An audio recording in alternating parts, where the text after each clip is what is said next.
And now, it's Adam and Joe. Hello and welcome to the Big British Castle. It's time for Adam and Joe to broadcast on the radio. There'll be some music and some random talking in between, and then eventually the whole thing will just end. Hello, my name is David. I'm David Bowie. I live in space and occasionally I come to Earth. I've got fairies in my garden. I live inside the garden. I'm talking to the fairies right now. No, I'm not. I'm from the future. Oh dear, I've come back in time to destroy your world. And was. Stop me. I'm never ever going to stop you. I want it to go on forever. You know, it could go on forever. It could, couldn't it? Like life.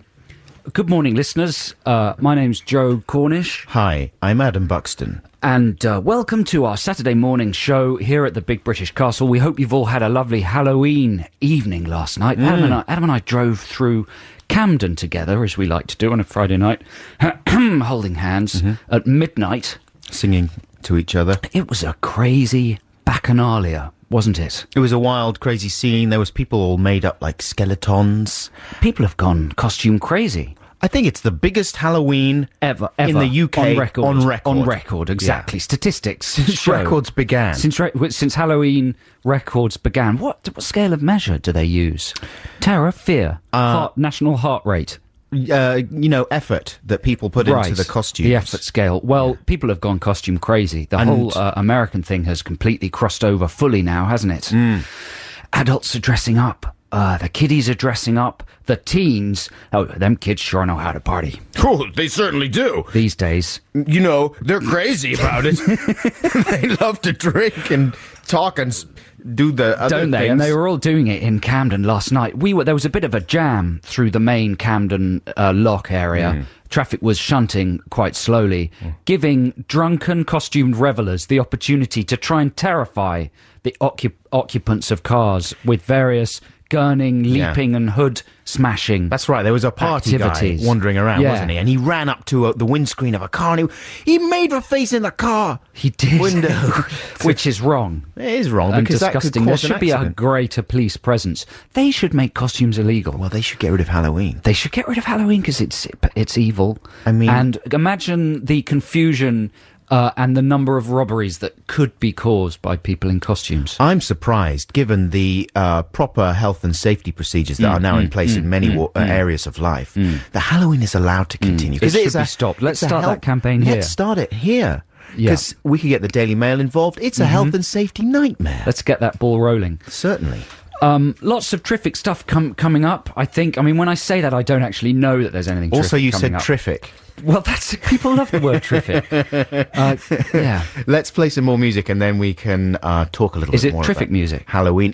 Funnily enough, it is. It's MGMT with kids. Terrific. Fun sounds, pop sounds. That's MGMT with kids. Do they ever make you think of Hale and Pace? MGMT? Yeah.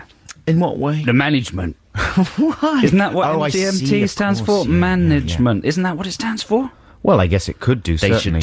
should do a duet with Hale and Pace. That's a good idea. It's very fashionable at the moment to do a duet with someone very unfashionable. What do you know? mean Hale and Pace are unfashionable? No, Hale and Pace aren't unfashionable. Oh, MGMT are Yeah. unfashionable. Got you, sorry. Yeah. For instance, Roots Maneuver has announced he's doing a duet with James Blunt. Well, yeah. Have you heard that?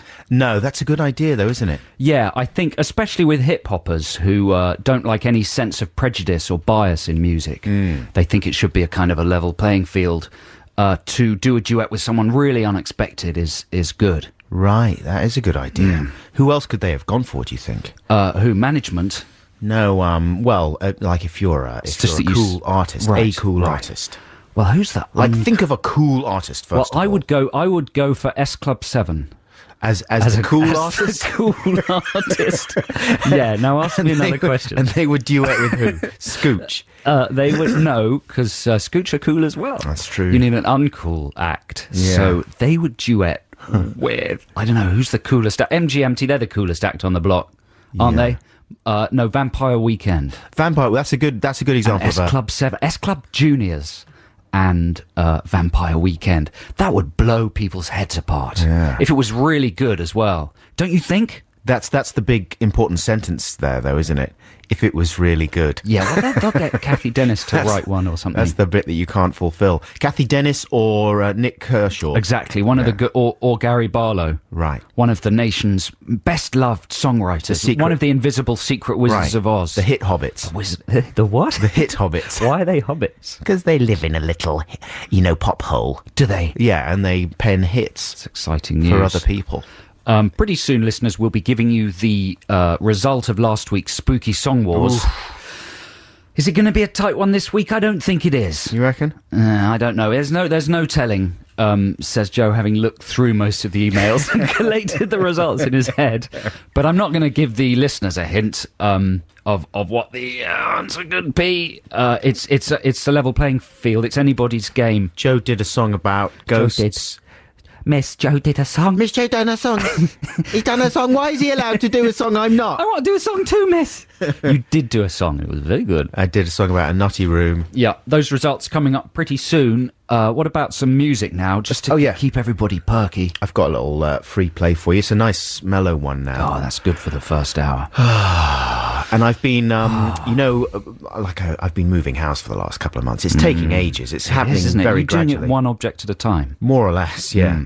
And I'm still sort of reorganising things, and it's a nice opportunity to listen to music while it's a nice opportunity to listen to you talking about moving house. Yeah. But don't you find, like, when you're organising things and putting things on shelves and sorting your stuff out, it's nice to listen to a bit of music. What's your favourite album too? Have you got an album that you always fall back on for when you're working on other things? At the moment, I'm listening to that Raphael Sadiq album a lot. Right.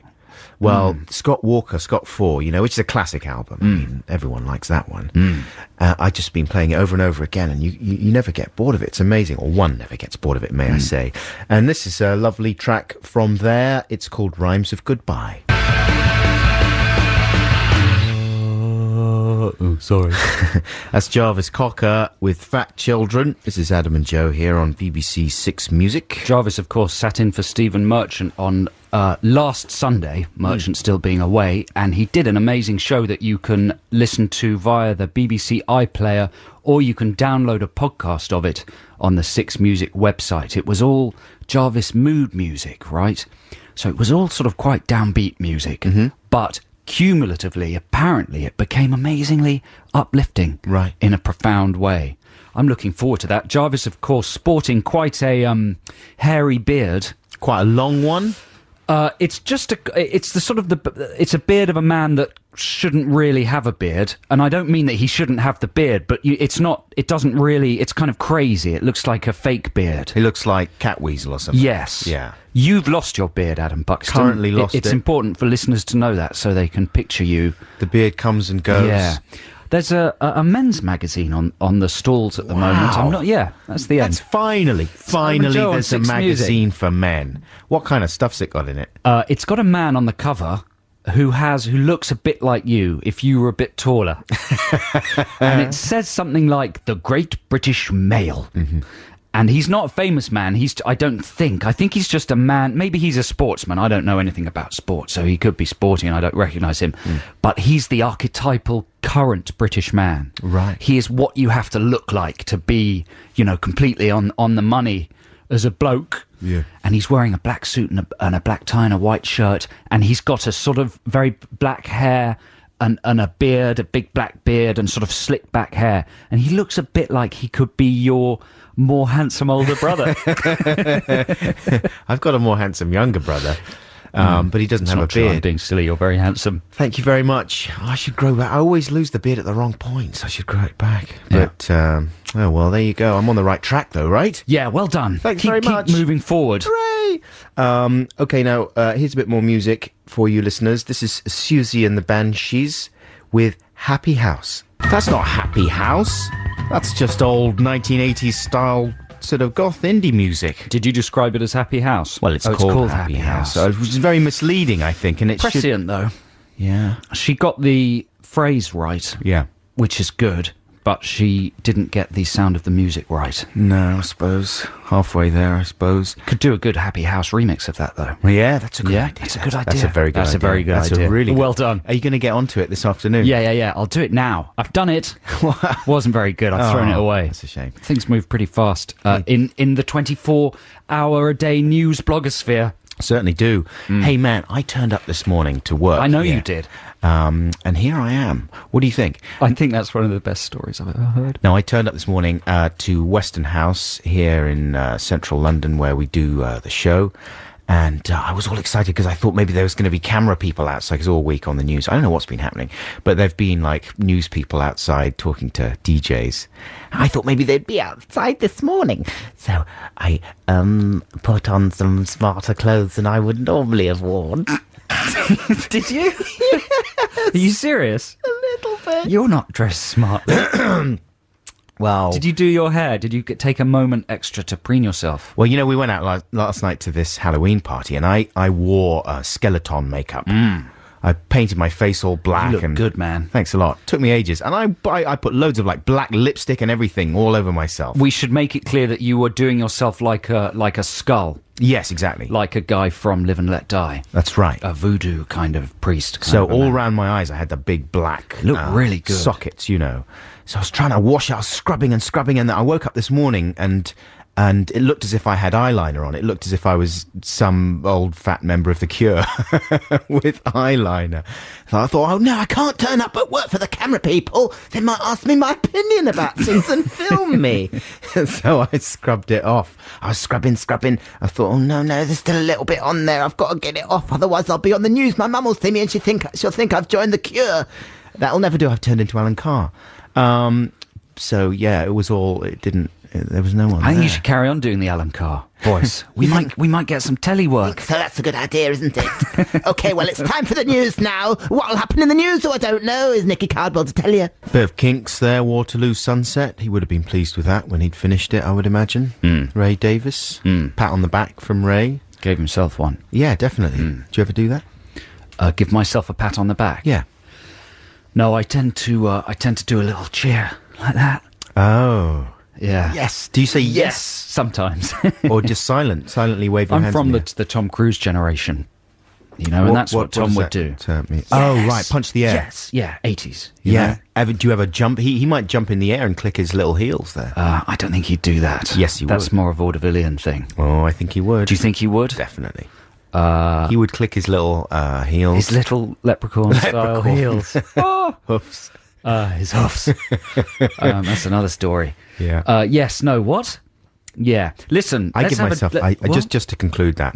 I give myself a pat on the back. Well done. You deserve a pat on the back. I reach round, pat myself on the back. Do you? Yeah. Does that feel good? It does. Glad that's over. I didn't deserve it just then. Didn't I was you? just demonstrating. You've ruined the whole thing. I've done nothing to deserve a pat on the back this week at all.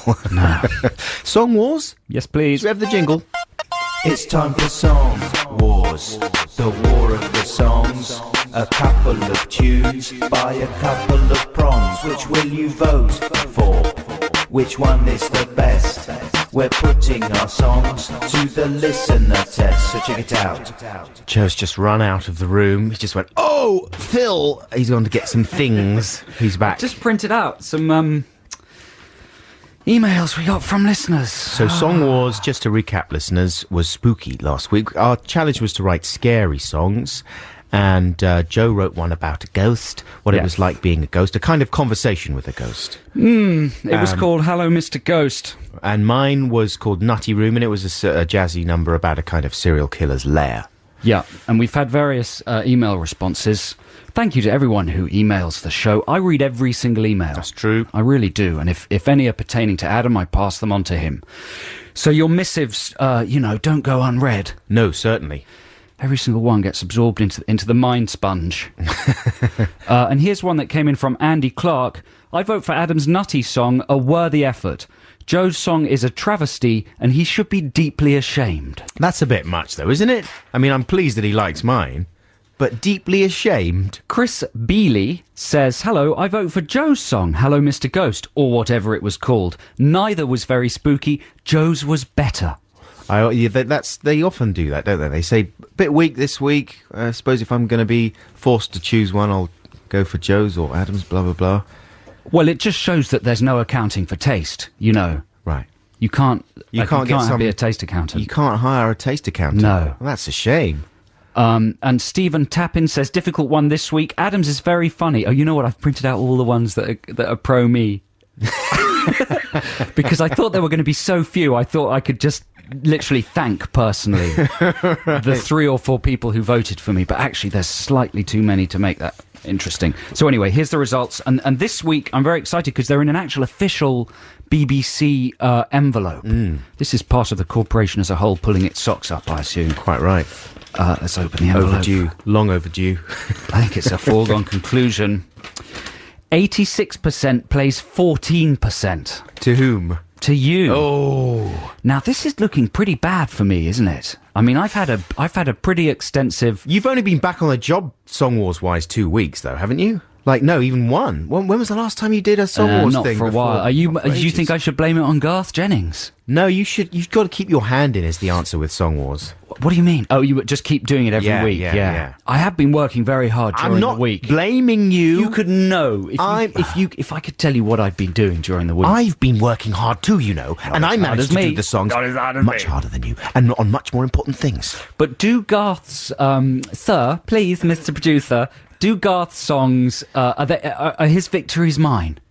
What are you talking about? Well, when he won while I was away, does that go on my scorecard? Sir, can you just shut Cornish up and play my song, which has won this week? Sir, Cornish... So this is a travesty, sir, just and play I'm my song, complain about this. Naughty, I am a naughty man, I'm sitting in my naughty room, and I'm cutting some bits of human skin to make into a big cocoon. It's a clue for the cops, and I'm pulling out the stops, because I am a complicated loon. Look at the jars, look at the jars, look at the things inside the jars. I put some fingers there, some hair and several winkies. Look at the walls, totally covered in crazy scrolls. And from time to time I add a couple of stinkies. I love the smell and the gloom of my crazy naughty room. Come on over for some nibbles and some drinkies. It's so wonderful to meet you when you come. Welcome to my naughty lair. Careful of the pit, mind the pile of have a seat on the bed of human hair. I hope you like injections, some butterfly collections, and the work of the performer Leo Sayer. Crazy, have you ever seen a person who was so completely nuts? Lazy, oh no, I'm always working, making clothing out of other people's guts. Patrick Swayze.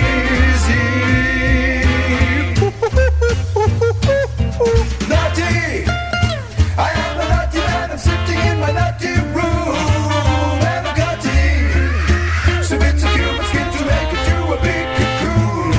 It's a clue for the cops, and I'm pulling out the stops, because I am a complicated loon. Very good. Adam's winning Song Wars song Nutty Room. Yeah, you really knocked me for 6 there. Well, you know, in my book it was close. I liked your song. I love my song. And you know what? Sometimes music, really good music, Here we go. takes a while for you to get your head round, you know? Albums that you put in and you play and you think, oh, this is a smash, you'll be bored of them the following week. Yeah. Something really good music. Shall I carry on or shall I stop?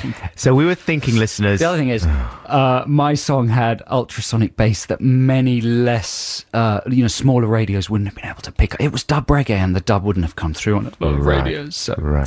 I should have won. Okay.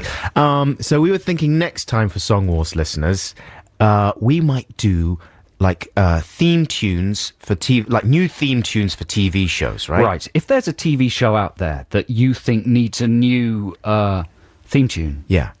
its theme tune needs refreshing, then email your suggestion to us, adamandjoe.6music@bbc.co.uk, and we'll have a go. Will we choose a different one each? Well, not necessarily. I mean, we could just sort of... Nobody knows. No, We're no going one to play knows. it by ear. We'll see what suggestions we get. Exactly. For TV shows that need new theme Off the top of tunes. your head, which would you go for? Just... Well, I might try a new Blue Peter theme. Because Oh. I understand they're You're in a bit of a obsessed with pickle. Blue Peter. I am a bit obsessed with Yeah. Blue Peter. I understand. I might be wrong, but I read somewhere that they're in a bit of a pickle with the theme tune. They've used the wrong hornpipe or something. No one likes the wrong hornpipe. No, so I might, and you know, I might make it even more up to date and modern than it already is. I want to do a new theme for Richard and Judy. Right. For their show. What is there? Because they've got a new show on Sky Telly or whatever on what used to be Living? Non-terrestrial Watch. Yeah, Is it called? it's called Watch. Yeah. And What's the theme tune like now? You know, I couldn't tell you. It's sort of jazzy and sexy. I That's think. why they need a new one. Well, exactly. A memorable one. One with lyrics. Because how many theme tunes have lyrics? Not really very many, do Not they? enough these days. I mean, I can't think of any. The classic theme tunes always had lyrics. You know, Dad's Army. Yeah. Only Fools and Horses. Everybody loves a little song. Grange Hill, of Butterflies. course. Grange Hill. Welcome to the school the kids are playing a fool. Do you remember that one? Yeah, it's great. Yeah, it was great. Well, that would be another one we could do, just to put lyrics. That would be even lazier. That would be. To put lyrics to theme music that didn't already have lyrics. Oh, that's quite tempting, that isn't would it? be easy peasy. We wouldn't have to, but we could add extra noises. We wouldn't be able to play them on the podcast, though. Wouldn't we? Nah. What if they were BBC shows? Big British. Hello. That's an advantage of the castle, isn't it? All right, so try and think of BBC shows a little bit, then maybe listeners. Maybe. Well, I think we should keep it as the original thing. Email in suggestions for shows that you think need an entirely new theme tune or closing credit tune. That's what we're going to go for. Yeah. Okay, here's some real music. This is Last Shadow Puppets with My Mistakes Were Made For You. Very good. That's Fun Boy 3 with Tunnel of Love. This is Adam and Joe here on BBC Six Music. That was a BBC session. Was it? Yeah, from 1983. I remember my brother buying that single. Right. In 83 it would have been, and I found it very disturbing and depressing as a record, lyrically. Because your parents were going to break up and stuff like that. No, my parents are still very happily married. I know, but it's the threat of divorce hanging. It introduced the whole notion of divorce and the idea that love could be a journey into doom. For a child, that's a profound and unsettling thought. Yeah, exactly. I thought love was lovely. Didn't you have lots of friends who their parents were getting divorced? Yes, I did, actually. It was all kicking off, like, when we were in the early 80s, that was the thing. Divorce was the fashion. Everyone was getting divorced. You know what? I used to envy people with divorced parents. Right, why? Because I used to envy the fact that both parents doted over them. Mm-hmm. And they always seemed to get more crisps and sweets. Double presents. Have more freedom. Yeah. Yeah, there was something kind of glamorous about the sadness to me, really. Right. It's weird and it's obviously wrong, but it's true. Yeah, there you go. You're insane. I'm mad. You're mental. No, I know what you mean. So we were talking about something different earlier on this morning, listeners, by way of a clumsy segue. Mm-hmm. Procrastination routines. Yes. Right? Joe was talking about the fact that he went off to Amsterdam this week to try and do a little bit of writing. What was your thinking there? Just, get a different place. Maybe I'll do some work differently. Yeah, I wanted to get away from all distractions. Right. Hole up in a little apartment. A garret, somewhere with eateries close by. So I got a little garret in the Jordan. The 9 Streets, very nice area, but I got almost nothing done. Nice. I procrastinated incredibly. Yeah. I just couldn't concentrate at all. What's your favourite bit of procrastination technique? Cleaning. Mm-hmm. I can only work when the entire house is spotless. Really? From floor to ceiling, yeah. What, get the Hoover out and everything? Mm-hmm. A bit of window lean as well? No, I wouldn't go as far as the windows. No. Usually it's just my office. I have to have the office absolutely in perfect order. Yeah. My little writing area before I can do any work. Yeah, that's a good one. I do some cleaning sometimes. Very, very seldom. Obviously, the invention of computers has brought a whole lot of new... which the computers have been invented. It happened about 20 years ago. Right. And that brought a whole lot of... what I mean is the internet, having that on your desktop. That's terrible for procrastination, isn't it? Well, exactly. I mean, you've got the routine is you start off, you check your email. Yeah. And then you go online to check various things that affect you online, whether they're social networking sites or whatever.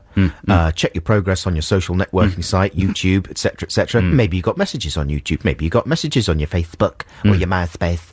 Check your emails again. Check every single bookmark in your bookmark. Absolutely. For the latest news. See if anyone's, all the blog roll stuff. And this is now eaten away, 45 minutes maybe? At least. Yeah, you decided you were going to start work at 6. It's now 6:45. Time for a snack. Well, and a couple more emails will have come in as well. Absolutely. Boom, that need to be replied to. Bing, bing, bing, Time for a bong. snack. That's a very good idea. Oh, I'm so hungry after all that. And then you get thirsty after the snack. Of course you need to Back go upstairs. back upstairs for a little bit Bit of thinking, back downstairs for a bit of drinking. Exactly. Get a nice tall glass of water. Oh, that's lovely. That's delicious. Oh, I need to go to the loo now. Go to the loo. Oh, nice magazine. I'll read the magazine on the loo for a little bit. This is nice. That's nice. Okay, right, back to work. Check the emails first. You're right about going to the loo. Yeah. I go to the loo a lot. Absolutely, you got Maybe to. that it's tied in with the drinking. Yeah, because you think, nice glass of water. It's good to drink lots of water. You've got to drink 28 pints a day, otherwise you'll die. So I'll have a bit more water. That's good. This is good. Good for working. Good for working. Okay. Back to the loo. Go to the loo. Read a bit more of the magazine. That's an interesting article. I didn't know that. That's amazing. Okay, back to work. Now, check the emails. Has anything come in? Time to check the emails. I'll just check the social networking sites one more time because someone might have sent me a beer bottle. I like to ego surf as well. You know how much I like to ego surf. Yeah, you love it. I can take out an hour and a half with ego surfing. Adam and said Joe, what? 6 music into Google. Adam Return. and Joe sellouts? No, that's not true. I refuse to believe it. Oh, Adam and Joe are geniuses. That's true. I like to check our position on the podcast charts. Yeah. I like to check for any new reviews on the podcast site on iTunes. Right. By which time your desk is a bit messy, so you got to Needs to be reorganize. tidied again. Reorganize the desk. And of course, maybe there's the cat. My cat. feed the cat. She needs to be fed. Constant harassment. Being Yeah. let out. And while you're reorganizing, you think, you know what? This is not the best system. I've not got the best system here. I should create a new kind of filing system. This stuff should go over here. While I'm at it, why are these CDs not alphabetized? It's insane. I've got them organized by genre. Alphabetically would be much better. That's only going to take me an hour. I'll do that and then back to work. And after that, I'll just check my emails and then back to work. I tell you what, I've got no emails, but I need to do a little bit of research before I get back to work. Research, Wikipedia something. Yeah. Exactly. And then just get really interested in it and follow a different line of inquiry. At which point, time for another snack. At which time it's the end of the day. No, probably. At which time it's 4:30 and it's time for some booze. Time for some booze. Typical It's tea day. time. It's the day with the genius. Exactly. Does anybody in the world not do that? Of course. I mean, well, presumably the people that actually get things done. Well, people who have jobs that don't require, that are just systematic. Yeah. That are like organisational or something. Like you could just do that kind of on autopilot, don't you think? Well, you've got a task. It's when it's when you have to think. Conjure from nowhere. That's the problem, isn't it? Really difficult. It's useless. Here's a bit of a free play for you listeners. This is Joe chose this one. Is it? Nice mellow track from Oh Van yeah, Morrison. this is Van Morrison. He's a grumpy Irish soulster. This is called Crazy Love. Gloria Jones there with her cover of the Soft Cell classic Tainted Love. This is Adam and Joe on BBC Six Music. One of the nicest things about it getting very cold Yeah. is it's hotty botty weather. Hotty. Hotty botty. Oh, hot water bottle. Yes, hot. Do you not call them hotty botties? What else is there to call them? Hot bot. Yeah. Hotty botty. How do you refer to them? Toasty. A boiling liquid sack. Toasty rubber sack. Toasty rubber sack. No, seriously, how do you say? Do you use them? Do you? A hottie. A hottie, is exactly. what my mum used to call them. I think yeah. everybody calls them hotty botties. I've never heard hottie botty. Come on. No, because it's misleading. You might be thinking of bottoms. That's what I was thinking of when you said that. Well, nice that's thing the- about that's the winter frisson. is your hot bottom. What? Hot botty? Hottie botty? What? Do Anyway. you, have you had one yet this year? No, I haven't had one for ages. I'm talking about a hot bottom. Yeah, sure. I've got one right now. But no, hot water bottle. I'm not a big fan. Aren't you? No. I don't like the heat. I prefer the cold. I rejoice when Really? the winter comes I know what round. you mean, actually. They can get too hot, hotty botties. Because then you have to, I'm the kind of person that likes to kick the duvet or the sheets if I'm in a hotel or whatever. Untuck them. Untuck them, certainly, and have my feet sticking out the end. I don't want a big hot thing. You're right about hotty botties. They're too hot at first. Why do they say on them, do not use boiling water? Well, because then it would make it outrageously too hot. Also, if it burst... Who doesn't fill a hot water bottle with boiling water? Well, then for legal you reasons, boil they're a covered. kettle. Yeah, of course. And you pop it in. Pop it in there. You got to be very careful filling them. Do you try and fill it right to the top? Well, not only do I fill it right to the top, I don't fill it up so it's bursting. Yeah. I fill it with maybe a third of a kettle. And then my dad, when I was a child, taught me to be very careful to squeeze the rest of the air out. So the hot water rises to the lip of the hotty botty. It's a dangerous game because if there's air in it, it'll make it go colder faster. Sure. But then when you're squeezing, trying to get all the air out... You mustn't let the hot water spit into your eye. Sometimes you can squeeze too vigorously. And then maybe if you're in your gym jams, or maybe nude, you've just gone down to the kitchen in the nude, and you're making a hotty botty, your whole... your whole body is vulnerable. Yeah. That's very dangerous. And then the other question is, where does the hotty potty go in the bed? Do you have it next to your breasticular area? Mm-hmm. Do you squeeze it between your feet? Between your thighs. But is that where you put it? Between your thighs? Generally, yeah. It's too hot, though. Burn your thighs. Yeah, but I'm not... This is one thing I was going to ask you. You're not just using the naked rubber bottle, are you? No, you have to have a cover. Are you? Have you got a bespoke cover, or do you just wrap covers. a towel? We have a lovely floral cover to Hotty Botty number 1, and number 2 is a big pig. We were given it at Christmas. I think my mum gave it to us. It's a big pig with a bow tie. That's nice. Is it nice. Is it furry? Is it fluffy fur? Oh, sure, fur? It's fluffy. I like that. It's not. He's a very smart pig. That's a good idea. But you know what? I find hot water bottles, they're just too hot. I have to have it about 2 feet away from me. Yeah. And then heating up a sort of foot square area of the bed, getting it melting the mattress.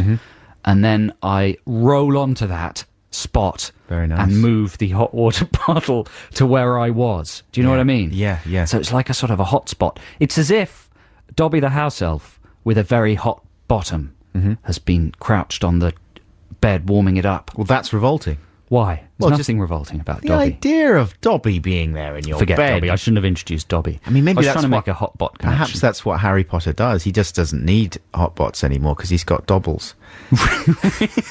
That would be quite disturbing, wouldn't it? Between his thighs. It's a really cold night. He clamps in between his little magical Dobby. thighs. I'm ruddy freezing in this bed, Dobby. Voldemort's left the window open. Voldemort, is he the head of Hogwarts? He will be by the end of the next film. Voldemort's left the window open. My thighs are ruddy freezing. He doesn't say ruddy. He might do, if he's feeling particularly edgy.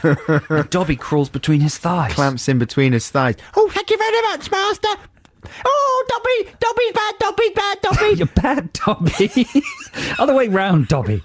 Your head towards the bottom of the bed, Dobby. Oh. Here's some music for Naughty Dobby. This is Coldplay with Jay-Z featuring. Let's have a listen. I haven't heard this. This is Lost. It's the mighty Coldplay with Lost featuring Jay-Z. Sounding very hymnal. Hymnic. What's the word for something that is like a hymnal? Is good. Hymnal. That was nice. That was enjoyable. What's Jay-Z going on about? I think you observed correctly that he was rhyming a lot of C's, wasn't he? Well, did he not talk about CBBC at one point? Something like that. The children's branch of the BBC. I don't know. Well, maybe we'll try and find... I don't think he said CBBC. He did say C. He was talking about CBBC. Lizzo on CBBC. Yeah, exactly. He's a fan of Lizzo. Who's Lizzo? Who's Lizzo? Yeah. He's the CBBC's top reporter. Okay, sorry. Come on. I know Poi Fan Lee. Yeah, well, she's CBeebies. Is not CBBC the same thing? No. CBeebies is for babies. Oh. CBBC is for children. Sorry. Yeah, who can, talk and understand ideas. Yeah. Whereas CBeebies is just, variously different men in costumes running. I'm more of a CBeebies person. People who it's more soothing. Think and understand ideas. That's a tough one. Hey, listen, we were just talking about Dobby the house elf. Yeah. Yeah. I want to make a film starring all the worst CGI characters. I've only got 2 so far, Dobby and Jar Jar Binks. Yeah. But you'd get all the really disastrous CGI characters, and they'd all be living on an island together. It would be called CG Island. Nice. And I don't know what would happen, but it would be really good and it'd be really moving because they're so reviled. I'm trying to think of other ones. There must be some more, some really bad ones. But you mean CG characters in live-action films? Yeah. You can't have Shrek on there. You could have Shrek, but he's too successful. Yeah. He's unaccountably successful. I'm not a Shrek fan myself. Oh, I know it's a controversial thing to say. The Shrek films look as if they've been painted out of vomit. Don't they? That's the palette, though, isn't it? It's the lurid, sort of fantasy palette that they're going for. But Jar Jar Binks, he was a disaster. They introduced him with a big fanfare, then quickly went back on themselves. Controversial stuff. Dobby the house elf, he was going to be one of the key characters in Harry Potter, but they got rid of him as quickly as they could. Did they? Yeah. Dobbles? Dobbles. With his funny long nose? I think it would be inexpensive to buy the options to those characters. Right. Already got a large public awareness. We make a series about them. And it's really moving. That's a nice idea. We would ask you, I can't talk. We would ask. That's what the hip hoppers say. That's right. We would ask you for your thoughts via text, but we're having some problems with our texts at the moment, listeners, which is why we haven't read any of them out so far. For that why reason, we're delaying Text the Nation. We're going to delay Text the Nation a little bit more. Actually work. Otherwise, it's pointless. Otherwise, it's totally meaningless. Also, it's a betrayal of trust. And we can't do that. We don't advocate any kind of trust betrayal. Now, let's have another record, and then when we come back, we're going to have a bit of Stephen-based activity. Stephen! Here's a free play for you, listeners. This is an artist called Johnny Polonsky, and it was from about 10 years ago. I think this track was produced by Frank Black, even, and it's a cover of the Nirvana track In Bloom. Hope you enjoy. In Bloom, Johnny Polonsky there. Adam and Joe here on BBC Six Music. Now, ever since we were sent a comic called Stephen, which was created by a young man called Stephen when he was a young boy, and he made a comic starring himself. It was kind of an action war comic, just called Stephen ! Yeah, we thought that was a very powerful idea for a hero in the Bourne and Bond mould. We like the idea of people crying out his name when they're in peril. Last week we played you a clip from a film that included someone shouting, Stephen! Very dramatically and excitingly, and we're very pleased that a listener to the show, Rowan Dawes, from Herne Hill in London, has actually sent us another clip of a mystery movie where someone satisfyingly, dramatically, impactfully shouts, Stephen! Do you know which movie this is? I do. You don't, okay. though, do you, Adam Buxton? Let's have a listen. No, I don't. So this is a kind of a non-competitive, fun audience participation thing. See if you know what movie this comes from.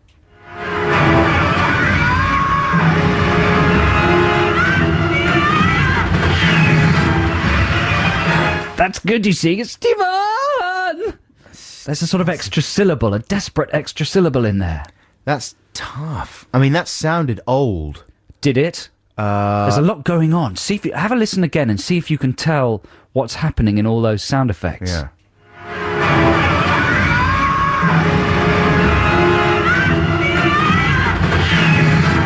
Oh, there's quite a clue in there. Oh, there's quite a train in there. It's not your conventional sort of a train, but it is a train-like movement going on. Money Train with Wesley Snipes? Good guess, but no. We'll tell you maybe after the next record. We'll reveal what that is from. But that's very good. Thank you very much, Rowan. That's a really dramatic rendering of the name Stephen. Yeah, yeah. We've had a couple of other suggestions of Stephen. Someone's saying there's a Morrissey record. Where's that email gone that mentions Stephen? I've lost the email. Will you marry me? Yeah, I'm responding to your appeal for existing Stephen-related stuff. Towards the end of the Morrissey track, We'll Never Marry, there are some great samples of people shouting out the word Stephen. That's pretty good. We got to dig that track up and try and play it, maybe next week. Yes, exactly. A good idea. Okay, well, listen, we still haven't fixed our texts, right? Is that the case? That's a bit of a shame, isn't it? Well, here's some more music. It's exciting. We've got an amazing cliffhanger non-competitive quiz. We're going to have a record, then we're going to reveal the answers. It's like a proper radio show. Yeah, it's really exciting. First of all, here's are we doing the trail first, though? Yeah, let's have a little bit of Sean Keaveney trail action. Young MC. How young would he have been, though, when he done that? He was pretty young. I think he was either still at college or just out of college. Right. Okay? All right, fair enough. That was Know How. Before that track, we played you a Stephen clip. Yeah, From an we're exciting going to hear film. it again. And have you been thinking, Adam, have you got any guests? I wonder if you got any emails. I've got here. one guess, but I'm pretty sure it's wrong. We were chit-chatting there. I didn't look at the emails. I was trying to think of train-based excitement movies. All I could think of was Mission Impossible. But there's no Stephen involved with that. Mission Impossible 1, other trains. Well, let's hear that clip once more, and then we'll give the answer.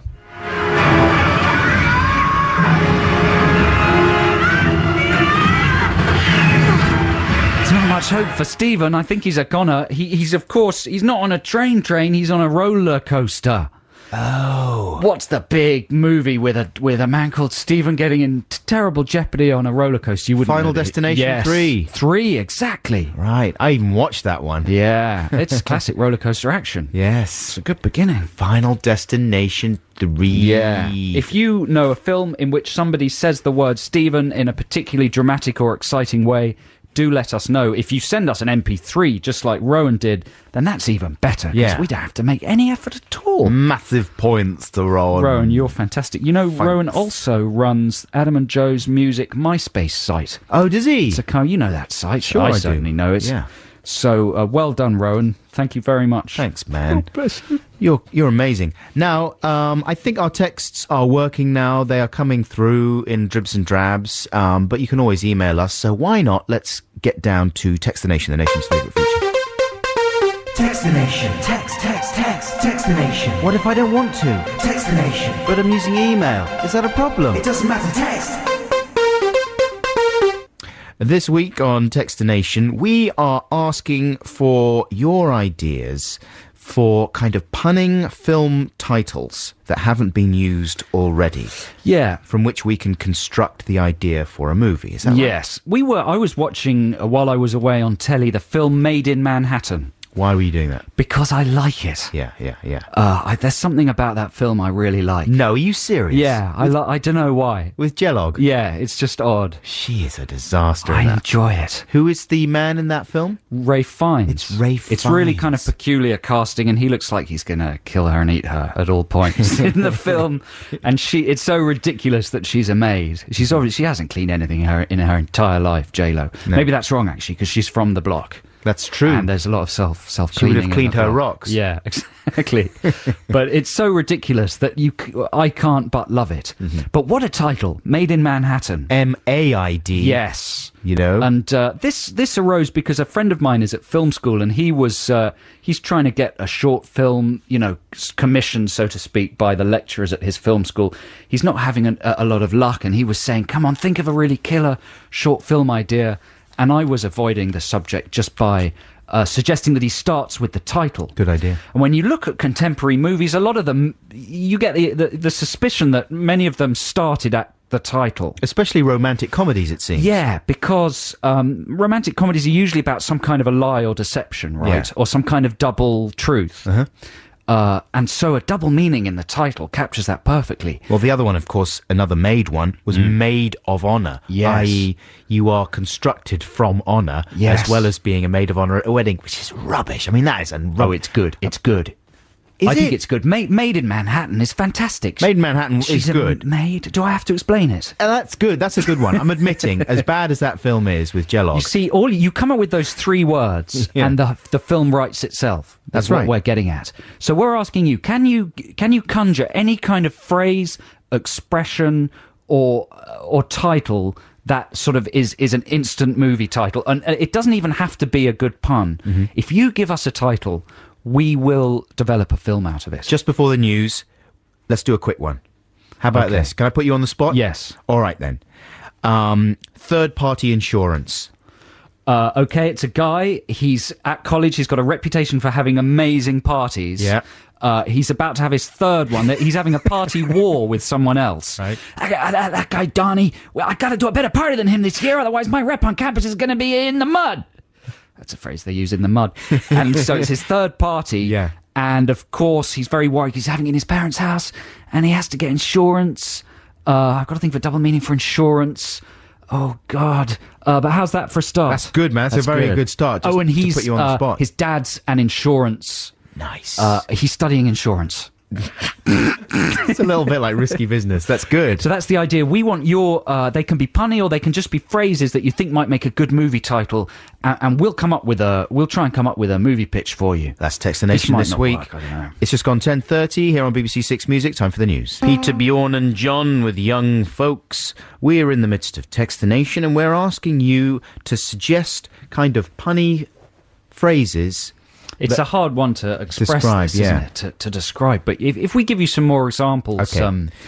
People might get the idea. We're asking you to suggest titles for films, and we will make up the story of the film from the title you suggest. That's the simplest way to put it, I think. suppose so. Inspired by Maid in Manhattan and Maid of Honor.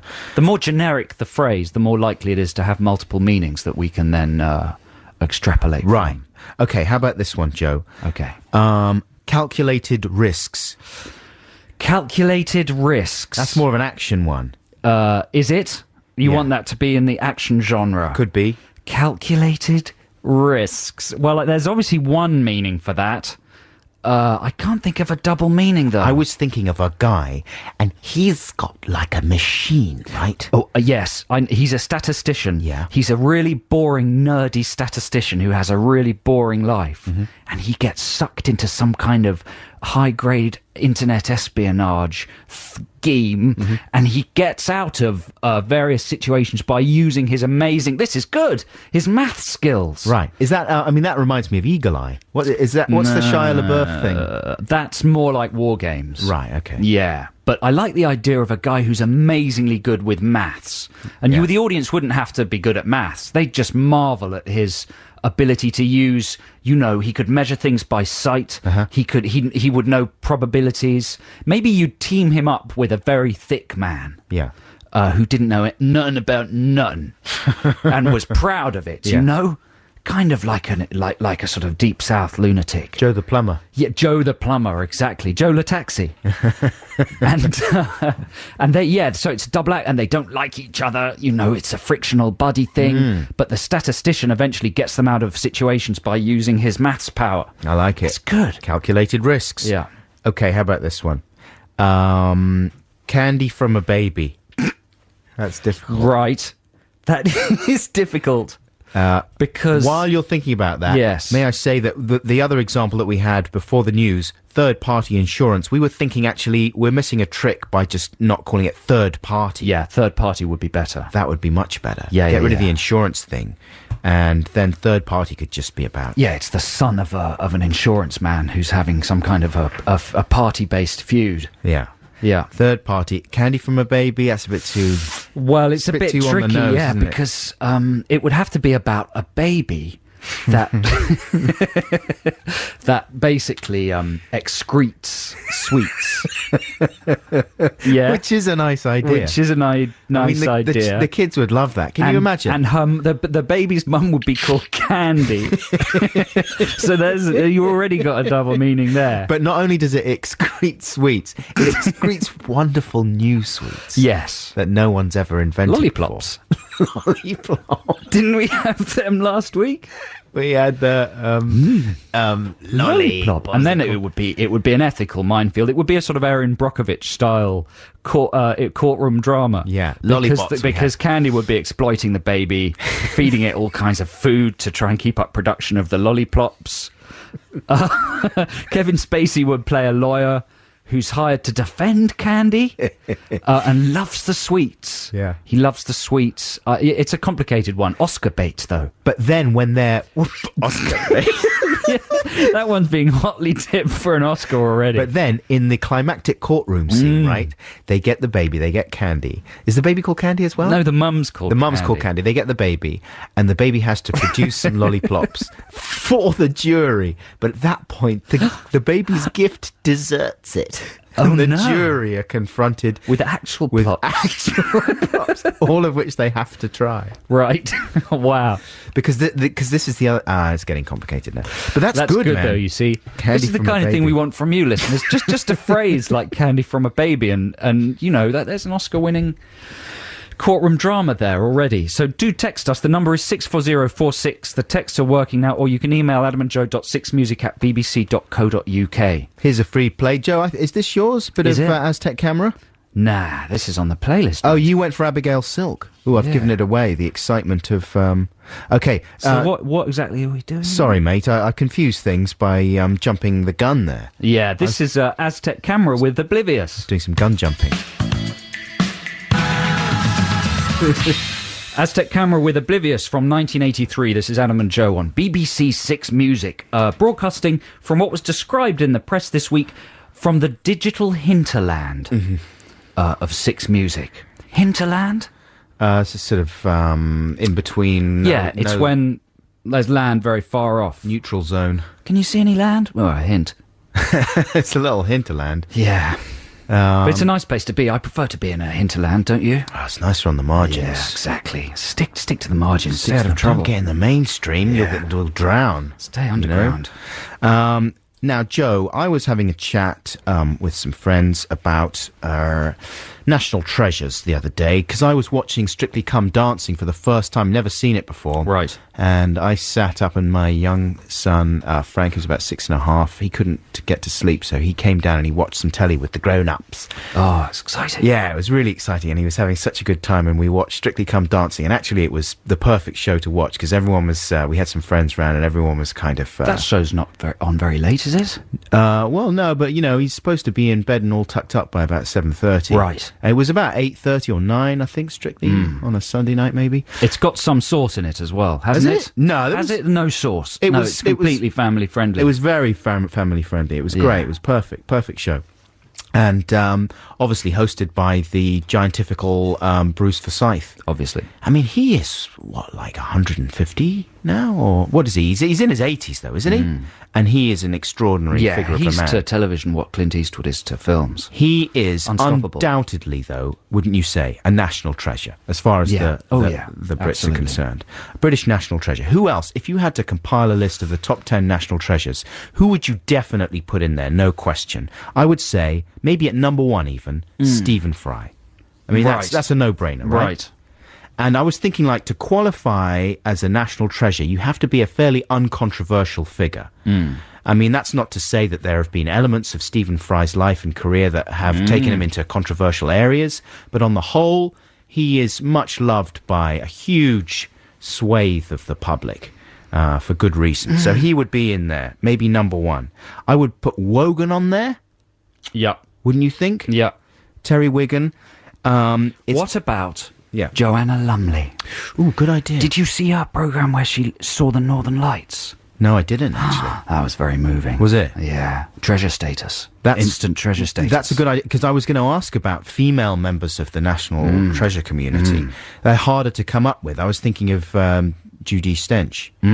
And, Well, the royal family have the job of selecting national treasures, don't they? Because they award them medallions and trinkets.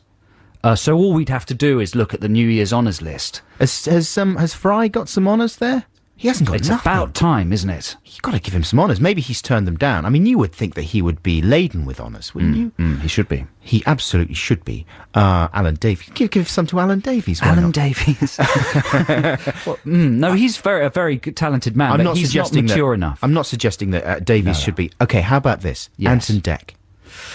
Too young. Too young. Yeah, Why? Because it could go wrong for them. You reckon? Yeah. No, it will never go wrong. No, for you them. have to be old enough that you're really not going to make any mistakes. Listen, Anton Deck have skirted the shores of controversy, but not by their own The hands. thing about Forsyth is if he came anywhere near any controversy, Yeah. he would keel over. You have to be, I think, so mature that you take life and the world very gently. Yeah. And that makes you a risk-free zone. I think Anton Deck do that. Do you? I don't believe that they would ever knowingly court controversy. Oh, really? What does that mean? Well, it means think back a year or so That ago. wasn't their fault. Wasn't it? No, that was underlings in their company, and they Still, paid the price. I'm not sure they could go for national treasure status You're yet. talking because of about the that. phone fixing scandal. How about this one?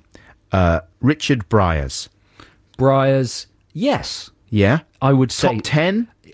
Maybe, I mean, because he means more to our generation, perhaps. Yeah, what's he done recently? That's the other thing, is you've got to keep visible. Stay in the ice. Yeah. Keep working. Exactly. Keep on. Briars, he hasn't really kept his end up. Come on, Briars, pull your finger out. How about this one? No question, I would say. Top 10. Attenborough. Absolutely. Not Dickie. Yeah.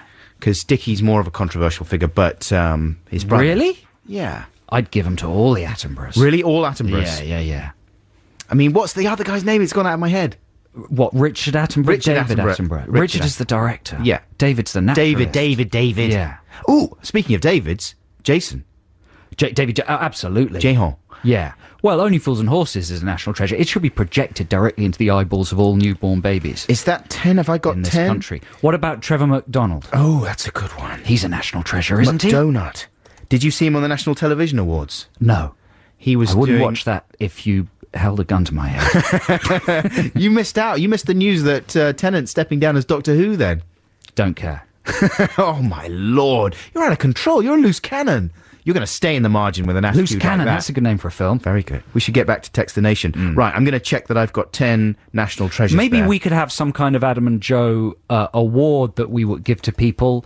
It would be nice to hear an acceptance speech from Bruce if we gave him an award. I mean, that's what awards are, really, aren't they? Yeah. It's a way to make people come to you. Do you know what I mean? Because you can't refuse an award, whatever it is. You have to respond. Yeah. Otherwise, you seem ungrateful. If we just invented one, it could be brilliant promotion for our show. That's a good idea. We could award it just to amazingly famous people. But who would accept an award from us, though, on this list? Stephen They'd Fry? have to. They'd have to respond somehow. Do you think Fry If would- we sent them an object, Yeah. they'd have to get some sort of response. I don't know what object it would A be. lollipop. Not a golden lollipop. Okay, now, Joe, this is your free choice. What have you got Yeah, for us? this is a bit of hippity-hoppity. This is Ugly Duckling with Abigail Silk. Text the nation. Text the nation. What if I don't want to? Text the nation. But I'm using email. Is that a problem? It doesn't matter, text. Yes, it's Text the Nation time here on the Adam and Joe Show on BBC Six Music. Before that, you heard James with a track called Laid. Can we play a track like that in this current climate? Yes, we can. We just did. That was from the 4th of May 2007. And you join us during Text the Nation, where our challenge for you is to suggest possible movie titles to us, and Adam and I are going to attempt to extrapolate a film plot from them. It's a bit hard to describe this. Well, we're using the formula of well-known phrases, I suppose, aren't we? Yes, going on the premise that for a good movie, all you need is the title. Yeah. And we're not, a lot of people have texted in actual puns. With titles with very obvious puns in them, Like Bite Me, B-Y-T-E. yeah, which is good, but you don't really have to make that much effort. We're looking for that's too good. for phrases that don't have an obvious double meaning to them. We can create one. The key here is the film Made in Manhattan. What a brilliant title that is. So someone said parking meter. It was James, our producer, I think. And then we were thinking, That's a good title, Parking Meter. but what about Marking Peter? Marking Peter, exactly, is what the film's called. And he's a traffic He's warden. a traffic warden, exactly. How about, we got loads of texts here. All of them are good. So I'll just go through them quickly. James in Bristol says, "Take me to the bridge." That is very good. Take me to the bridge. That could be about a soul singer, like the journey of a a soul singer who is, what's the word? He's conscripted to fight in the army. Right. So it's like a bridge too far with a kind of soul guy as a soldier. And while the bridge is blowing up or it's going wrong, he's singing these amazing songs. And at the end, there's a scene where they're all being executed by the Nazis. And he starts singing a soul song. And the Nazis start crying, we cannot shoot him. The song is too The song is too soulful. That's the song. It's actually anyway. That's quite good, isn't it? That's very good. That's from James in Bristol. Thanks, There you go, James. James. A lot of these texts don't have names on them, so do include your name if you'd like a little shout out. Hey chaps, this is an anonymous. Oh no, this is from Dave actually in Paisley. Just tuned in with a wicked hangover. How about this? Jumping the gun, which I just heard you say. Jumping the gun. Well, that is a fashionable movie for kids. It's a bit like Step Up to the Streets. It's about skipping rope competitions. You can't have that for kids with guns in it. Wait, I haven't said it's got guns in it, but it has, because when I say kids, I mean teens. It's like Step Up to the Streets, or what's that one called? You've Been Served. So it's their inner city jump rope teams, and that one of them is a gang who have guns. Yeah. And that everything gets quite nasty, and there's a big skip rope payoff in which somebody tries to shoot somebody else, but the lead skipper actually jumps over the gun and avoids the bullet. Brilliant, jumping the gun. Very good. How about this one, a little filmy one? Aspect Ratio. I like that. That's a sci-fi movie. Yeah. Aspect Ratio, and they go that's to do. Yes, I was thinking they go through like a black hole or a wormhole. Yep. On the other side of the hole, things are stretched. Everything's stretched. Everything's a little bit stretched. Everything's 2.35 to 1. And then they go through another wormhole, and it's 16 by 9. Squashy. Yeah. Well, that would be good. It would be like that film Brainstorm, where they actually adjust the aspect ratio while you watch it. So some of the movie would be in 4:3, some of it would be in 16 by 9. I love saying these numbers. Some of it would be 2.35 to 1. Favourite aspect ratio? Definitely 2.35 to 1. Yeah, just checking. Yeah. How about this? This is anonymous. About Time. That's very good. It sounds a bit like About Schmidt. About Time. Well, the hero would definitely be called Johnny Time. Yeah, or use the old Parsley and Thyme thing. Right. THYME. Or maybe Kevin Tick. Kevin Tick. That's more lateral. Johnny Tock. Kevin Tick and Johnny Tock. Or they're time cops. They could be or Jimmy Stitch. Right. Or Stitch in Time. Or we go completely the other way. It's about a very old watchmaker. And he's never fallen in love. He's devoted his whole life to repairing watches. And it's about time we fell in love. And it ends. Here's one from Michael Leonard. He says, here's a phrase that's bound to be in a rubbish Hollywood thriller at some point. Call waiting. That's good. That's very good. Call waiting. I can't believe no one's used that one yet. Well, that reminds me of Girl 6, the Spike Lee film. It's about like a telephonist in the Spike Lee film. She's a dirty telephonist. It wouldn't be the case in this film. It'd be a clean one. And it would be a romance. Yeah, I mean, this is a good one for... How about this? The lady who was in Almost Famous, Hudson. Right. Kate Hudson. Kate Hudson. Yeah. I can imagine her and McConaughey. Yes. In Call the Waiting. cast of Fool's Gold. Absolutely. Together again. Wow. And How to Lose Box a Guy in Office 10 Dynamite. Days. Yeah. And what would that be about? They'd be telephonists in different countries, maybe. Maybe she works for Barclays in India. Right. She works in a call centre. McConaughey maybe plays an Indian character. She works for the Demon Helpline in Bombay. Right.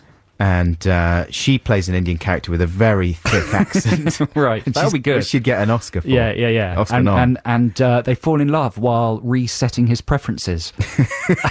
But he can't commit. Yeah. Right? And the call waiting refers to his inability to commit to the relationship. And that's the thing. Maybe she works for a company called Waiting.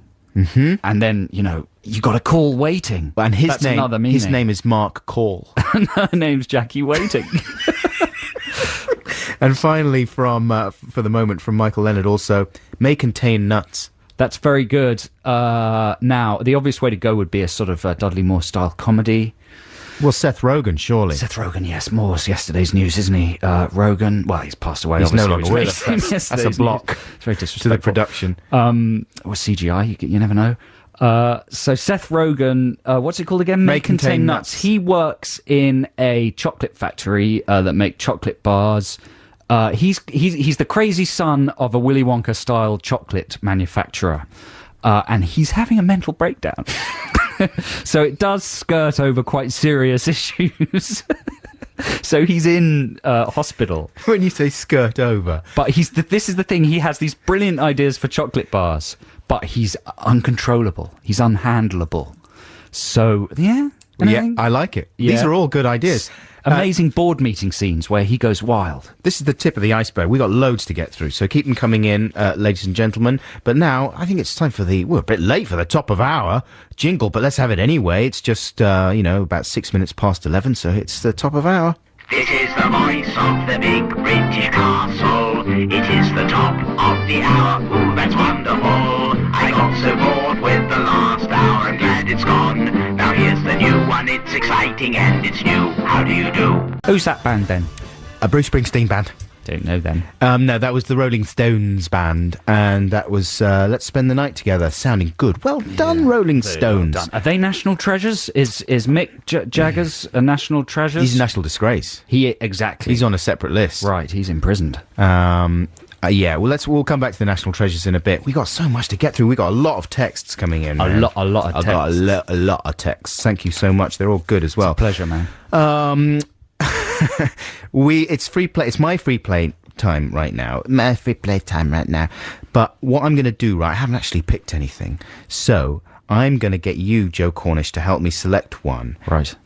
By just whittling some criteria. Do you ever do this? Like when you get bored, if you use iTunes or a similar So kind you've got your laptop program open here in the studio, and you've got your iTunes... and you can select the music on your computer by you've got various... your music library there. Yeah, by various, in various categories.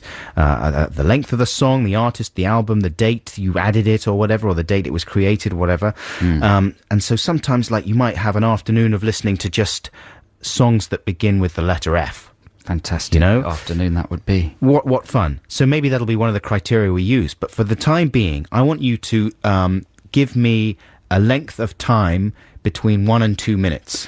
Okay, I want to... minutes and seconds. Between 1 and 2 minutes? Yeah. Well, I'd like a 1 minute 37 second song. All right, 1 minute... 1.37. I'm gonna find... That's the perfect length for a song. And this is from... Obviously, listeners, this is from my MP3 player, just what I happen to have loaded on it. But it's, it's like 60 gigs worth of stuff. 1 minute... how much did you say? 1.37. 1.37. Or as close as you can get to it.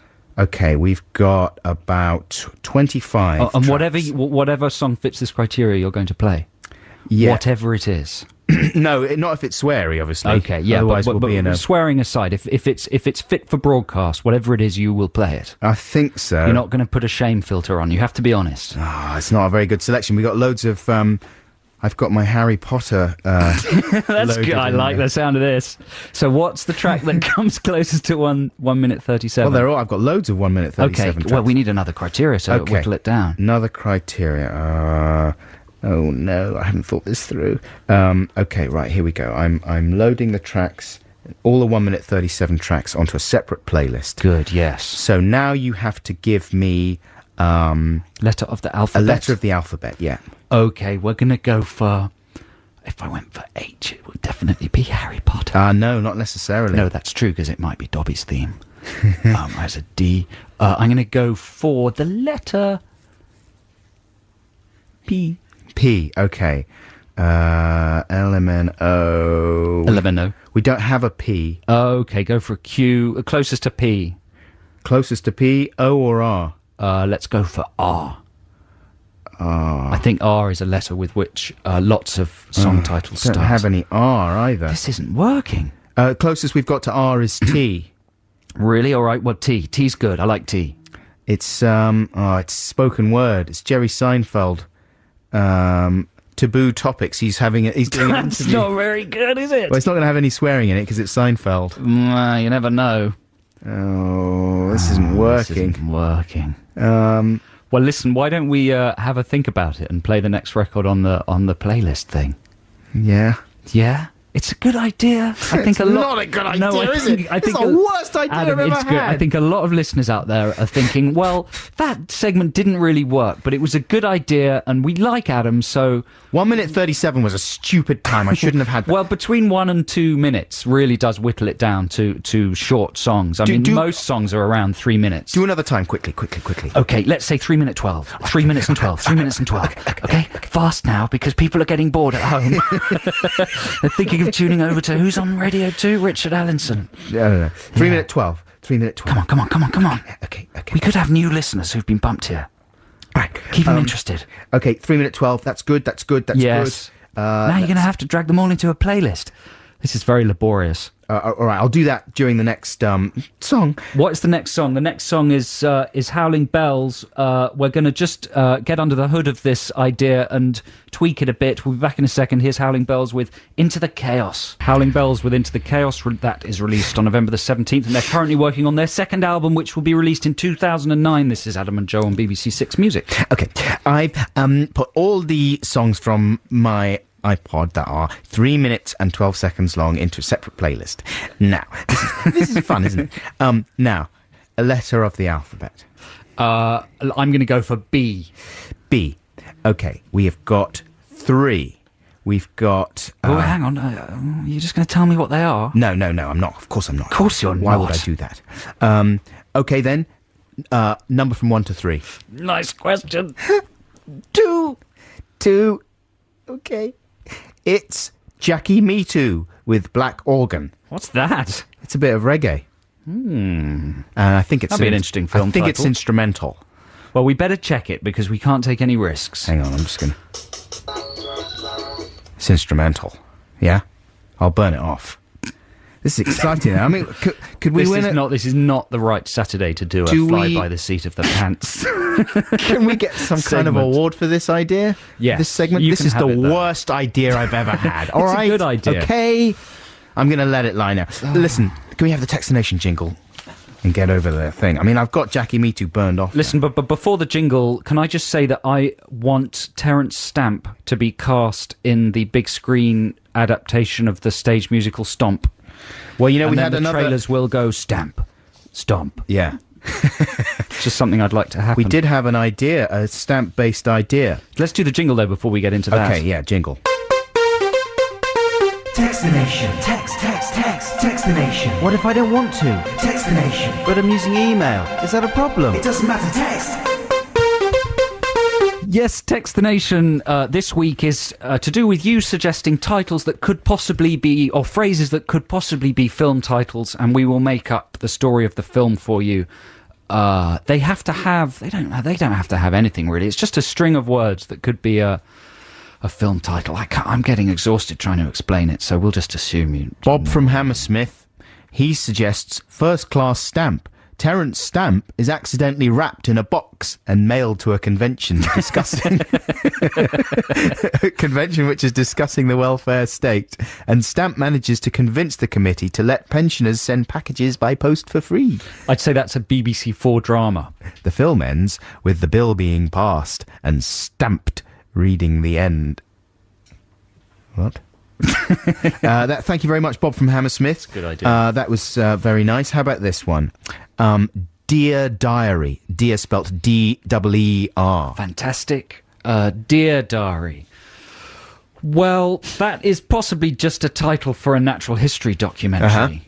Like a Bill Oddie style thing of following the life of a deer. Yeah. But it could also be about a woman that falls in love with a deer. And writes about it in her diary. It's like Bridget Jones's diary. Or if you wanted to take it high concept, you could call it Dear Diary Hunter. What? Oh, it doesn't matter. Like Deer Hunter. Oh, nice. I like it. Thank you. How about this from Sue in King's Cross? He's got his father's eyes. Well, that reminds me of Jeepers Creepers, where he steals the people's eyes, that horror film. Yeah. He's got his father's eyes. Oh, wow. That I would mean, be a that's a good bit horror. too descriptive. Right. Yeah, Too horrific. that's so literal. I mean, I don't need to say anything for Okay, that one. for this, a rom-com, this is ideal, from Samuel in Manchester. A Game of Two Suaves. Right. That would be a bit like Trading Places. Yeah. And it would be about two very rich men who have some kind of a bet. It would be a remake of Trading Places. Or Dirty Rotten Scoundrels. Yeah, it would be a kind of, what do you call it? Like My Fair Lady style makeover thing. A kind of a transformation swap-a-thon. But again, you see, it's already too punny. I want the most challenging possible, the title that suggests nothing, that has no resonance at all. Okay. Parking Meter was good. Parking Meter is good, isn't it? That's good. Okay, how about this? Off the Record. Right, Off the Record. That's from Russ in Southampton. Well, that's obviously about a record company, isn't it? It's about maybe a record company in the 60s, like a swinging 60s, Soho-based record company. And it's just it's a sort of Confessions of a Window Cleaner style sex romp. Yeah. About a young lad who works as the T-boy in a Joe Meek style, record label in the 60s. I like it. And he just has chirpy adventures. He's off the record. Yeah. Oh, you're off the record, mate. John in It's a bit Cheshire of a flop, that one. suggests, these are good, John. Please do not bend. Please do not bend. Well, that is... I don't need to go into that. I think our audience are capable of seeing that film in their heads. Okay, how about themselves. this one? 6 of one, half a dozen of the other. That's very good. Now, that's a sequel to Cheaper by the Dozen. Yeah. And that's about a family who have 12 children. They divorce. They have to take 6 of the children each. Terrific.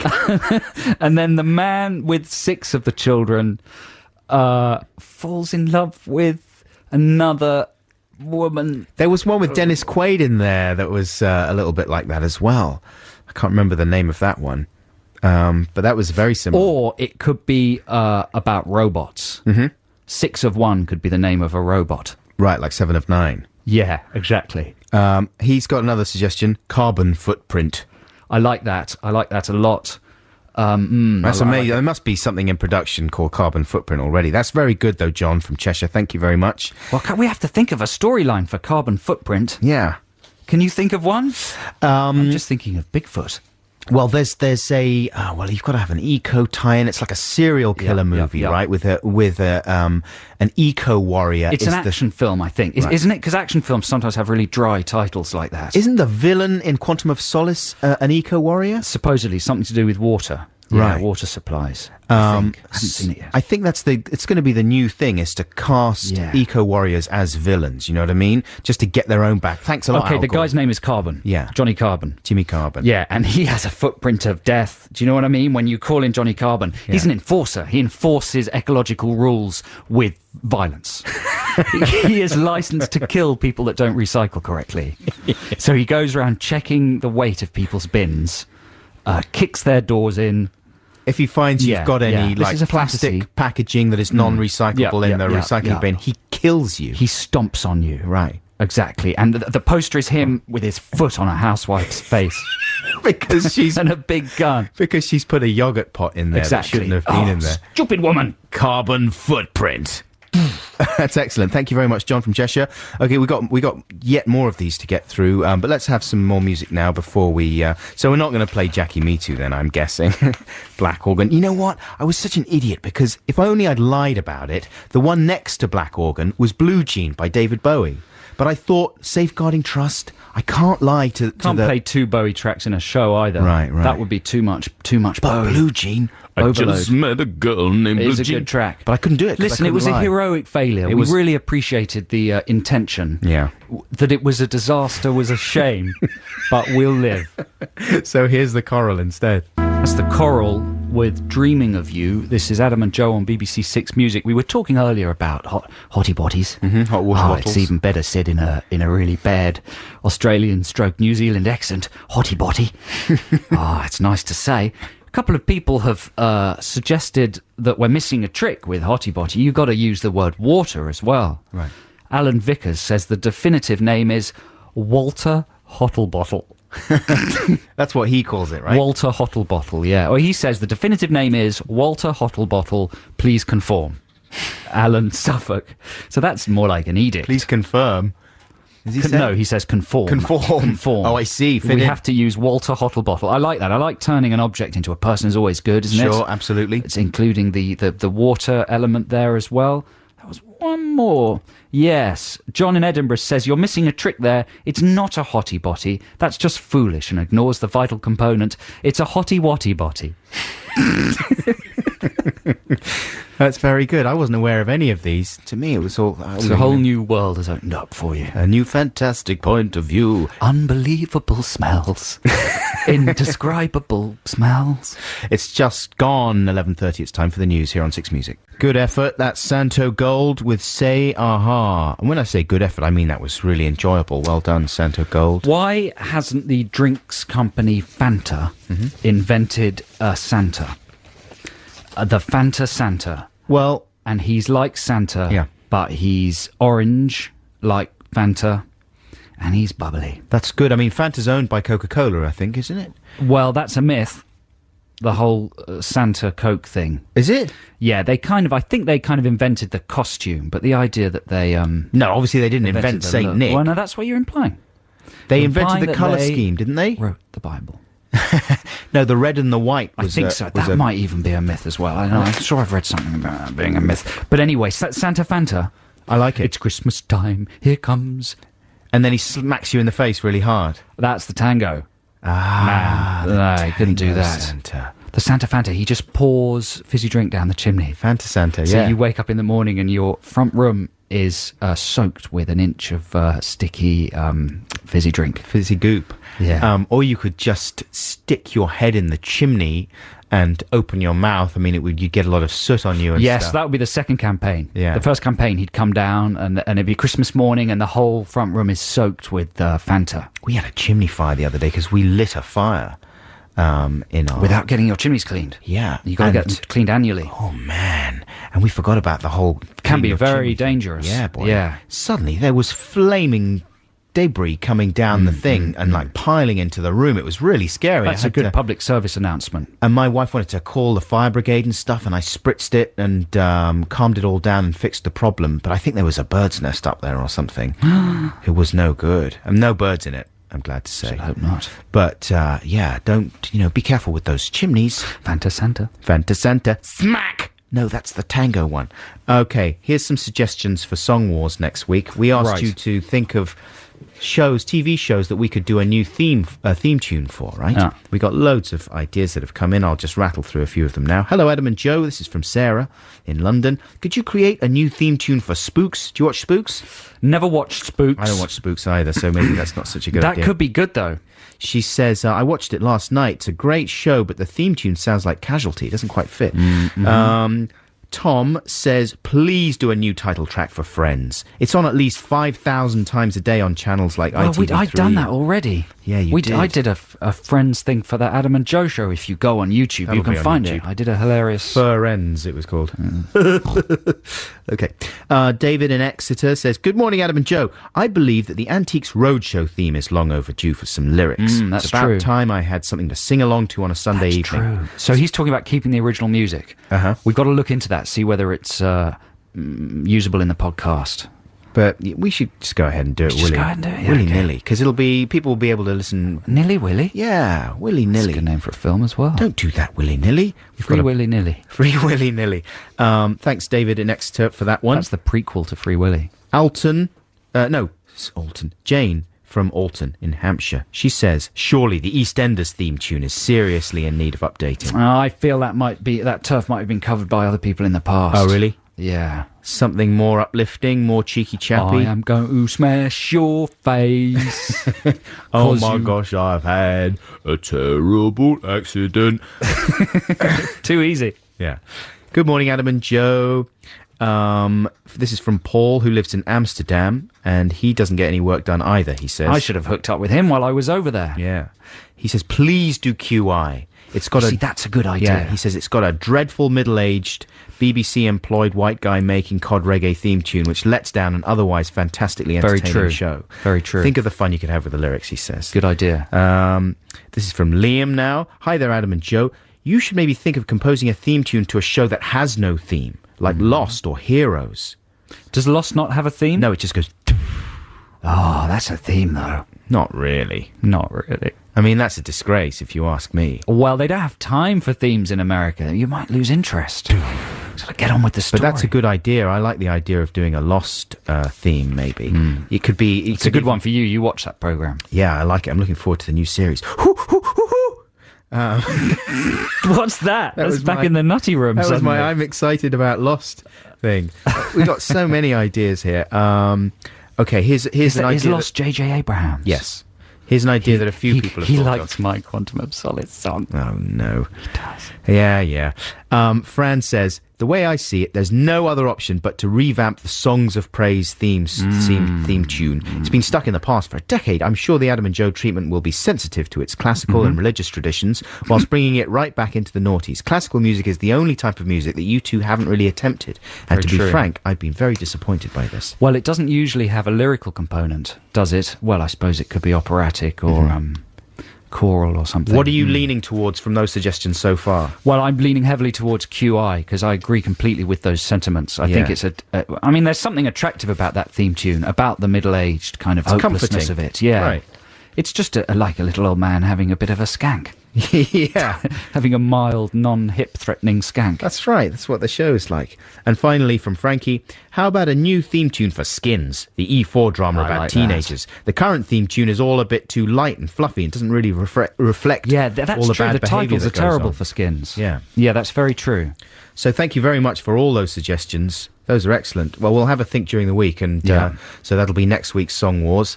We should wrap up Text the Nation after this as well. We've got so many things to respond to. Is it my free choice? Yeah. No. Is it? Oh, no, it's not. No, it's a bit of... it's Sigur Rós. Sigur Rós. Is this the video where they're all running around naked in the forest? Possibly. I think I saw their new video, and it's full of beautiful people just naked in a forest. Where did you see it? I saw it on a DVD that came free with a magazine. Oh. Yeah. Wouldn't be allowed to see it on YouTube because there's no nudeness. Sigur Rós with Vid Spillum Endelaust. Text the nation. Text the nation. What if I don't want to? Text the nation. But I'm using email. Is that a problem? It doesn't matter, text. We've had a wonderfully overwhelming response to Text the Nation today, asking you for phrases that could be turned into the titles of films very easily, and we're kind of pitching you ideas. I'm putting Joe on the spot by throwing some of the phrases you've suggested at him and seeing what he comes up with. And we've got a few great movies that I'm looking forward to seeing in the movie houses all lined up. And here's 2 or 3 more just to finish off the feature today. How about this one? This is an anonymous one. Buy one, get one free. But I was thinking, buy Juan, get Juan free. Yes, it's exactly. It's a Hispanic gentleman that arrives in New York, and he puts himself on the game.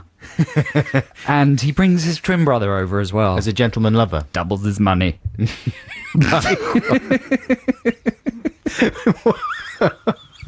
They're both called Juan. Yes, you buy Juan, you get Juan free. Okay. Mrs. That's a stereotypical accent, and I'm sorry. Exactly. Okay, how about this?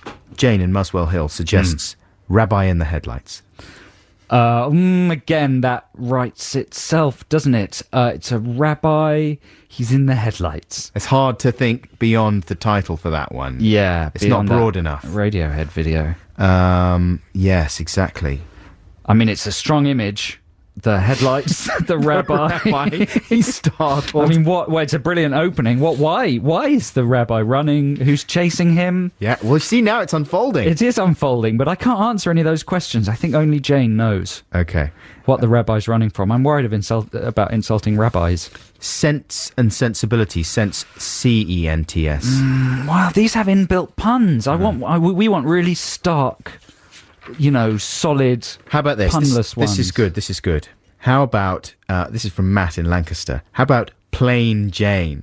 A film about an average-looking air hostess. Brilliant. Who has to save passengers by flying an out-of-control plane, thus getting together with a fella at the end or something, says Matt. I like the idea that she might land the plane, and maybe she's in love with the guy that brings them in, that waves the paddles. Yeah. And she brings it in, and the nose would stop just before it taps Jim. And then she'd climb out of the window and they'd have a kiss. And also she has a makeover in midair. Right. So by the end of the film, she's not so plain. Very good. That's a goer. Thanks, Matt. That was fantastic. He's written the whole thing for us. Excellent. Okay, how about this one? Dear Adam and Joe, Tim in Wellingborough says... in Wellingtons. He says, Tim, I got some Wellingtons on. No, I've just finished an assignment on ecology. Please could you come up with a film called The Phosphorus Cycle? You see, that is brilliant. The Phosphorus Cycle. That's a bit like The Parallax View. It's a conspiracy thriller.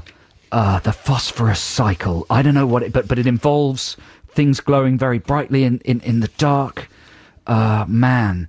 I can't think of anything else. Maybe he's a cyclist, because that's a play on the word cycle, isn't it? And he's called Dan Phosphorus. Dan Phosphorus, and he's an Olympic cyclist, and he just cycles. It's a sports movie. It's less exciting than it started out. Yeah, it's a sports movie. And finally, how about this? Inkjet printer. That's good. Inkjet printer. Inkjet is a new type of stealth plane. The inkjet printer. You said it's struggling. good before... before, and then failed to come up with something good. Well, no, it's good because it's so tough. inkjet printer. That was from Michael in Brighton. But how about this one more, final one? Wait, no, we can't. Okay, It's a keep going. difficult one. Oh, you want to crack that one, do you? Yeah. Okay, I'm how not about sure I'm going to. another one? Last one. Dave Duster says, chest of drawers. Chest of Drawers is very good, but again, that's an adult film. Thank you very much indeed for all your suggestions, your texts and emails for Text the Nation. We really appreciate them. It's time for Joe's Free Choice now. Yeah, this is by a guy called Sweet Charles. I don't know much about Sweet Charles. Do you, Adam? He's very sweet. We've liked this song for many years. We don't know anything about it, really. It appeared on a compilation that Is we this both the urban had. one? Yeah. Oh, yeah, it's a smash. This is called Yes It's You. Sweet Charles with Yes It's You. If you know anything about Sweet Charles, do let us know. But we're coming up to the end of the show now. Thank you very much to everybody who's texted or emailed or even just listened. We hope you've enjoyed it. Yeah, we really appreciate it. Maybe you've never listened to the show before, in which case, let me tell you, if you thought it was a bit raggedy, it was unusually raggedy this week. That's the deal. But if you thought it was super slick, it was unusually slick this week. Normally it's a little bit more raggedy. I'm off to the shops to buy Dead Space. What's Dead Space? It's a video game. Ooh, what happens? You're a spaceman and it's scary. Do you have to be 18?